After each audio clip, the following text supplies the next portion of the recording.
I gotta say, everyone, big fan of the new work schedule. Yeah, I'm getting off work later, but I work Monday through Friday now.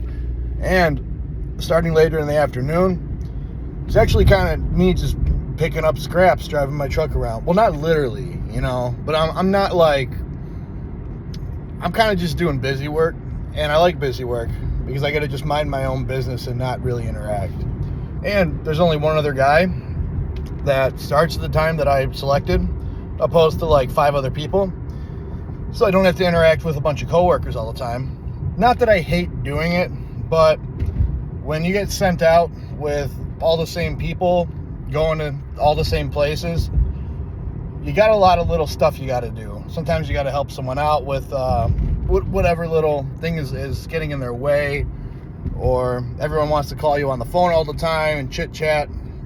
And I like talking on the phone, but not as much as the typical trucker.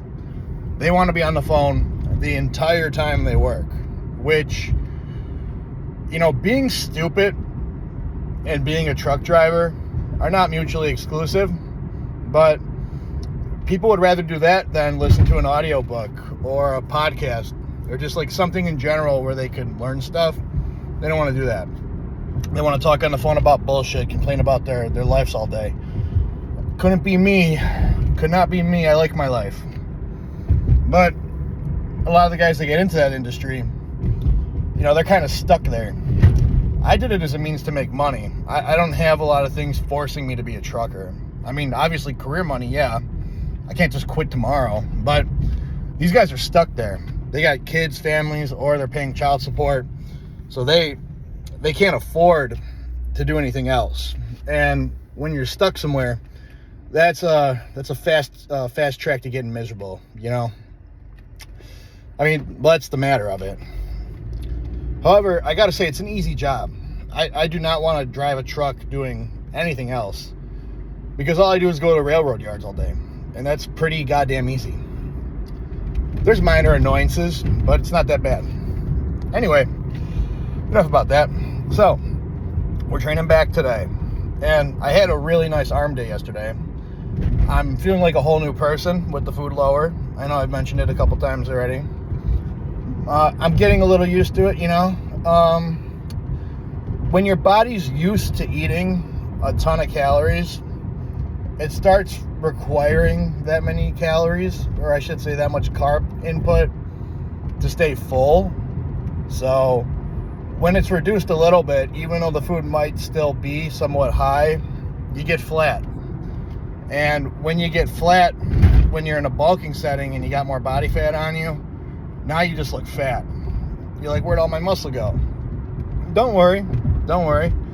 It didn't go away, but you don't have a lot of broken down carbs, glycogen, filling up the muscle cells.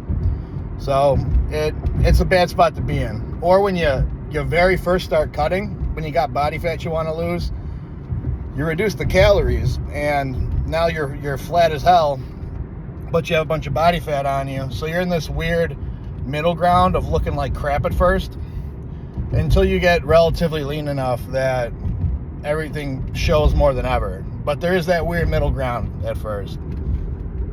Whoa. Oh, I got a cop over there pulling someone over. I actually saw a cop arresting a drunk driver, like right down the street from my house when I left on this.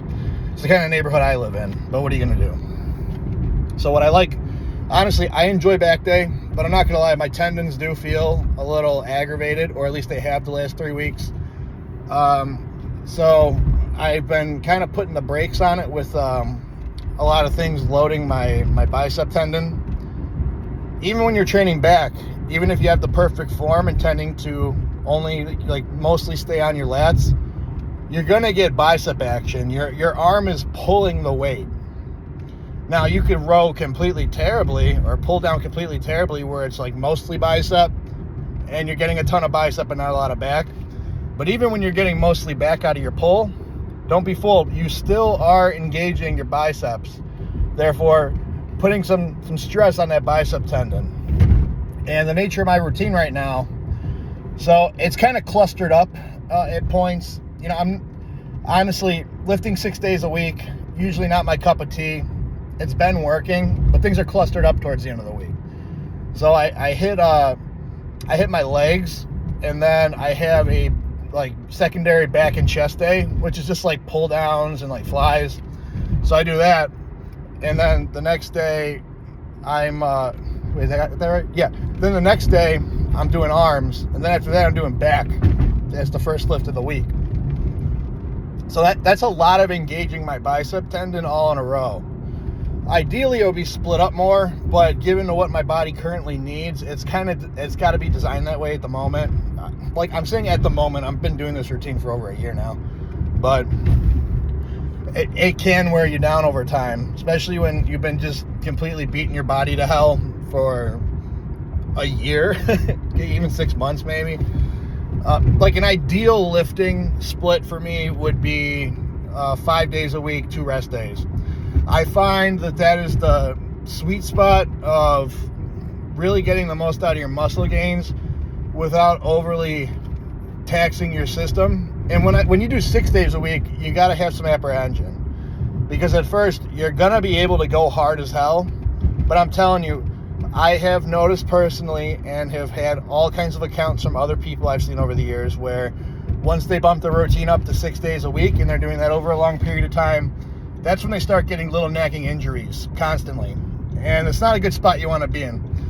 You can work through nagging injuries when you're super young, but you're going to reach a point where you keep putting your foot on the gas and things are just progressively getting worse instead of being able to work through it. I'd say maybe after 4 years of lifting, you're not really going to be able to work through the nagging shit very well. Excuse me.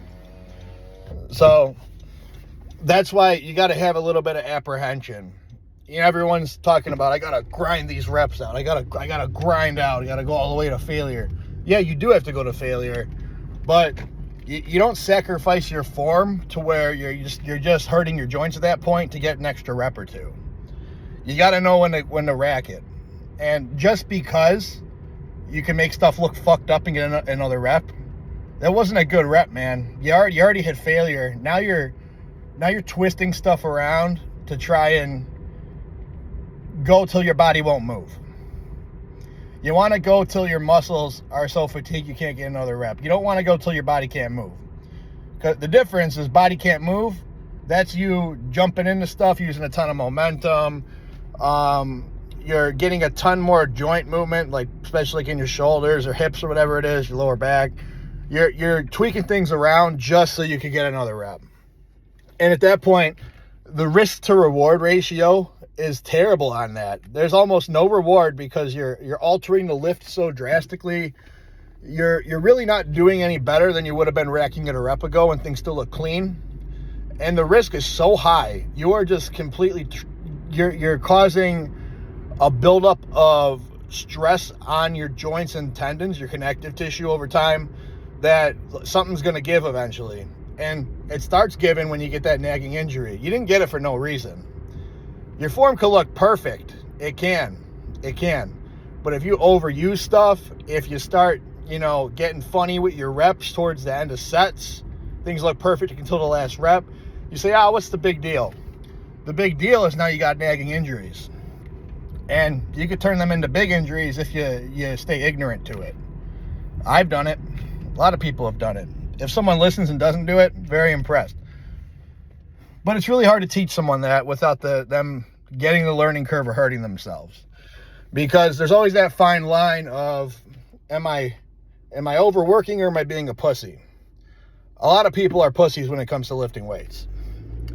I know that's not a favorable thing to say, but that's what they're doing. They're bitching out and they're racking stuff way too soon. They the second they have any duress when they're lifting, they're doing reps, they rack it at that point instead of pushing through it, which that's a lot different than making things look sloppy. And they're like, why am I not changing so much? My diet's perfect, this and that. It's like, well, yeah, but you're not giving your body a big stimulus to adapt to. You're not. The whole point of adding weight, adding reps over time, and like continuing to do that in that fashion, you're doing it because your body has adapted to what you've been giving it. So you got to do a little bit more to make it change a little bit more. That's the whole point of getting stronger. You can't just do the same weight at the same all the time and expect the body to look different. You could get, I mean, I gotta add the caveat in there because people always misconstrue this shit. You also can't keep getting strong forever. You know, if that was true, you could add 5 pounds to your bench every week and be lifting 2,000 pounds after so much time. It's not going to happen. But it also comes down to execution. So, like, if you're doing, like, let's say, there's a fine line here, okay? That's what it is. If you're benching 1 or 2 plates aside, and you just stay there doing the same reps and shit, like, yeah, your execution needs to get better over time, but you're not really going to grow a ton from that. Now you're doing 3-4 plates on a bench press. Yeah, your execution can keep getting better. Maybe you could add some more reps and stuff, but you're at a stimulus point where cleaning things up is giving you nothing but net positives. So there's that fine line you want to ride with that. And also, you can't just rely on the one lift. You know, the strongest bench pressers notoriously have shitty chests. Usually the really, really strong guys don't have the best physiques because they're so good at relying on their bracing and stretch reflex and connective tissue to get through it. They're not really staying on the muscle too well, and they've gotten so good at doing that, it's near impossible for them to drop the load and lock it on their muscle completely the whole time. You know, they've done themselves in. That's like when I talk about you don't want to create super big imbalances between, like, you know, your triceps and your shoulders get super huge and your chest is lagging. If you let that carry on for years, good luck trying to grow a chest at that point, because now those muscles you overgrew in comparison, they're going to take up all the weight every time now. And it's kind of like that with being strong.